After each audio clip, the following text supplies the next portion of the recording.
صلی اللہ علیہ وسلم اور جبل رماد کے اوپر 50 تیر انداز بٹھاتے ہیں اور تاکید کرتے ہیں کہ جنگ میں فتح ہو جائے یا شکست، کسی بھی حال میں اس پہاڑی کو نہیں چھوڑنا، حتیٰ کہ پرندے آئیں آپ کی بوٹیاں نوچ کے لے جائیں، آپ نے اس پہاڑی کو نہیں چھوڑنا۔ حضرت خالد بن ولید رضی اللہ عنہ اب مسلمان نہیں ہوئے تھے، کفار مشرقین کی طرف سے اس جنگ میں حصہ لے رہے تھے۔ جب اس مقام پر پہنچتے ہیں دیکھتے ہیں کہ سامنے جبل احد کے اوپر مسلمانوں کی فوجیں ہیں، جبل رماد کے اوپر تیر انداز، درمیان میں میدان جنگ ہے، تو کفار پس کے رہ گئے۔ تو تھوڑی دیر میں ہی وہ سمجھ گئے کہ یہ جنگ ہم چاہے تعداد میں زیادہ ہے کسی صورت بھی نہیں جیت سکتے۔ تو انہوں نے ایک چال چلی، اس جبل رماد کی پہاڑی کے قریب آئے، اپنا قیمتی سامان گرایا، اپنی تلواریں گرائی اور اپنی فوج کو سامنے سے بھگا لے گئے، تاکہ جو ہمارے صحابہ کرام تو تیر انداز اس پہاڑی میں بیٹھے ہیں انہیں لگے کہ یہ جو فوجیں ہیں کفار کی ڈر کے بھاگ رہی ہیں۔ بھائی صاحب، جب حضرت خالد بن ولید رضی اللہ عنہ اپنے مال غنیمت اپنا جو سامان ہے نیچے گراتے ہیں، تلواریں گراتے ہیں، وہاں سے فوج بھگا لے جاتے ہیں، تو تھوڑی دیر کے لیے جو ہمارے صحابہ کرام اس جبل رماد کی پہاڑی کے اوپر بیٹھے ہیں، وہ اللہ کے نبی صلی اللہ علیہ وسلم کا وہ فرمان کہ کسی حال میں یہ پہاڑی نہیں چھوڑنی، تھوڑی دیر کے لیے وہ بھول گئے۔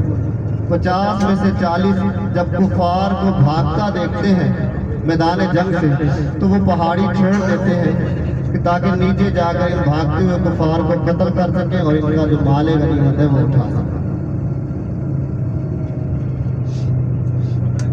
ایسے بعد حضرت خالد بن ولید رضی اللہ عنہ اس موقع کا فائدہ اٹھایا، ایک لمبا چکر کاٹا، پیچھے سے درہ تھا اس کو کراس کیا اور پیچھے سے آ کر اس جبل رماد کی پہاڑی کے اوپر قبضہ کیا۔ ہمارے جو 10 صحابہ کرام تھے انہیں اوپر شہید کیا، باقی نیچے شہید ہوئے۔ جیتی ہوئی بازی ایک دم ہار کی طرف بدلنے لگی۔ 70 کے قریب ہمارے شہداء کرام ہیں۔ یہ وہ جنگ جس جنگ میں مسلمانوں کا سب سے زیادہ نقصان ہوا۔ اللہ کے نبی صلی اللہ علیہ وسلم کے دندان مبارک اس جنگ میں شہید ہوتے ہیں۔ اللہ کے نبی صلی اللہ علیہ وسلم کے چچا سید الشہداء سیدنا امیر حمزہ رضی اللہ عنہ اس جنگ میں شہید ہوئے۔ سیدنا مصعب بن عمیر رضی اللہ عنہ، عبداللہ ابن جیش رضی اللہ عنہ، سیدنا حنظلہ رضی اللہ عنہ، سیدنا جموم رضی اللہ عنہ، ایک لمبی لسٹ ہے۔ 70 ہمارے جید صحابہ کرام اس جنگ میں شہید ہو گئے۔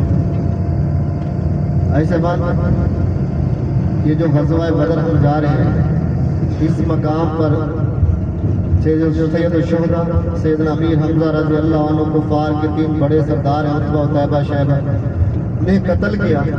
اب اس غزوہ احد میں ان کی بہن اس بھائیوں کے قتل کا بدلہ لینے کے لیے پہنچی، اس کا نام ہندہ تھا۔ اب بعد میں وہ کیونکہ مسلمان ہوئی ہیں سیدہ ہندہ رضی اللہ عنہ اور اللہ کے نبی صلی اللہ علیہ وسلم کی ساس ہے۔